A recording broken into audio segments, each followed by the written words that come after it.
আজ রাতের মধ্যে সাগরে উচ্চ ঝুঁকিপূর্ণ এলাকা অতিক্রম করে নিরাপদ আন্তর্জাতিক জলসীমায় পৌঁছাবে জিম্মি দশা থেকে মুক্ত এমভি আব্দুল্লাহ, এমন কথা জানিয়েছে মালিক প্রতিষ্ঠান কেএসআরএম গ্রুপ।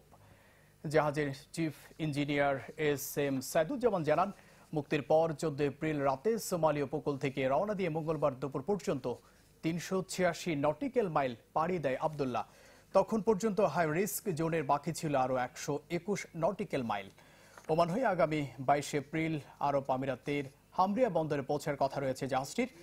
গেল 12 মাস ভারত মহাসাগরে জলদস্যুদের কবলে পড়ে আব্দুল্লাহ। 32 দিন পর 13 এপ্রিল রাতে মুক্ত হয় 23 নাবিক সহ জাহাজটি। Firstly, we are grateful to the Almighty Allah who saved us from this danger. Then I will give thanks to the owner of Vessel Shipping Group and his family. They provided all the support for rescuing us.